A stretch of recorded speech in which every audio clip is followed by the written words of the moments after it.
Dear friends, this is Dr. M. Vijay Alexander from MAG TNPSC Academy. Let us discuss key current affairs for December 17th, 2024. A calendar with a QR code providing details about Tamil Nadu's legislative constituencies and corporations have been introduced in Sivagasi. The Central Drugs Standard Control Organization announced that 90 drugs were found to be substandard in inspections of pharmaceutical manufacturing and sales units. Most of these substandard drugs were manufactured in states like Himachal Pradesh and Madhya Pradesh. Cyber crimes have drastically increased over the past 10 years. The Indian Cybercrime Coordination Center was established to integrate and handle all types of cybercrimes comprehensively. The Citizen Financial Cyber Fraud Reporting and Agricultural Finance Fraud Reporting System was launched in 2021 to report frauds promptly and prevent fraudsters from siphoning funds.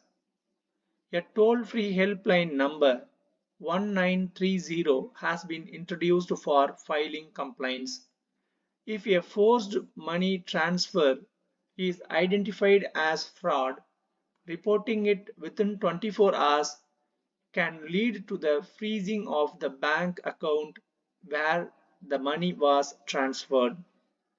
Sri Lankan President Anura Kumara Tissanayake, on a 3-day official visit to India, met with Prime Minister Modi in Delhi.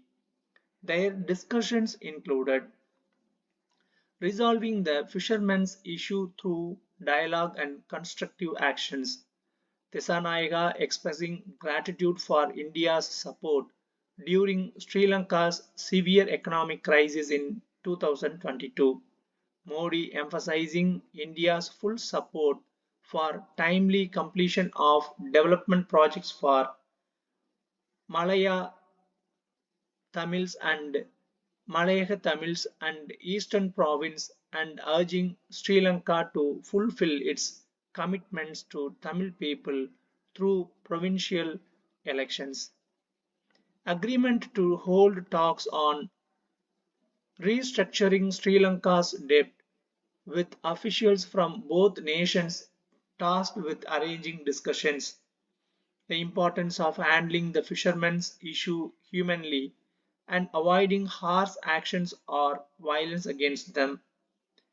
Welcoming the resolutions from the October bilateral fisheries cooperation meeting in Colombo. Strengthening regional cooperation under PIMSTEC, that is Bay of Bengal Initiative for Multi-Sectoral Technical and Economical Cooperation. Satisfaction over the resumption of passenger ferry services between Nagapattinam and Kangesanturai. Plans to expedite the launch of passenger ferry services between Rameswaram and Talaimannar. Sri Lanka's interest in joining BRICS with Tissanayake seeking Modi's support. India welcoming Sri Lanka's backing for its bid for a non-permanent seat at the UN Security Council for 2028 to 29. Modi urging Sri Lanka to ensure meaningful devolution of power to Tamils through constitutional provisions. During the 1971 Indo-Pak War, over 90,000 Pakistani soldiers surrendered to India in Dhaka. December 16th is celebrated annually as Vijay Divas to commemorate India's victory in this war. This war resulted in the liberation of Bangladesh from Pakistan. The Supreme Court has accepted a public interest litigation seeking stringent national guidelines for the protection of women, children, and transgender individuals. The last special representative talks between India and China were held in December 2019. Modi and Xi Jinping agreed to resume talks on border disputes during their meeting in Kazan, Russia. India's National Security Advisor Ajit Doval will visit China for the 23rd round of special representative talks after a few-year gap. Military standoffs in eastern Ladakh and the Galwan Valley clash in June 2020 caused a setback in India-China relations. However, negotiations led to troop disengagement in the Temsok and Tepsong regions.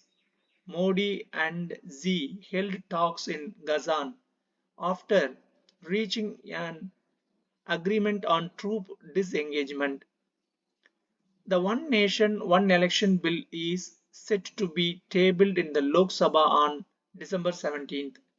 The central government will introduce the 129th Constitutional Amendment Bill 2024 in Parliament. Following its introduction, a parliamentary committee will be formed to review the bill. The committee's term will initially be set at 90 days but may be extended. The bill aims to synchronize the Lok Sabha and state assembly elections, with an exception allowing separate elections under special circumstances. As per Section 2, subsection 5 of the bill, the Election Commission can recommend alternate dates for state assembly elections if simultaneously polls with the Lok Sabha are deemed unfeasible. By November, 7.3 million smart meters had been installed across India, but Tamil Nadu, which was allocated 30 million, has yet to implement them. The Constituent Assembly that drafted the Indian Constitution had 389 members, including 15 women. The Women's Reservation Bill, which aims to provide reservations for women in Parliament and state assemblies, was passed in the Rajya Sabha in 2008 during Congress rule. The President of India has the power to grant pardons, while governors have the authority to pardon state level offences under Article 161 of the Constitution. Only the President, based on Cabinet recommendations, can commute death sentences on humanitarian grounds. India's gold imports reached a record high in November, amounting to $14.86 billion. This was the highest monthly gold import in India's history. Wholesale inflation in November dropped significantly due to reduced prices of vegetables and other food items. The State Planning Commission assessed the impact of the morning meal and Pudumai Pen, that is innovative women schemes, on students.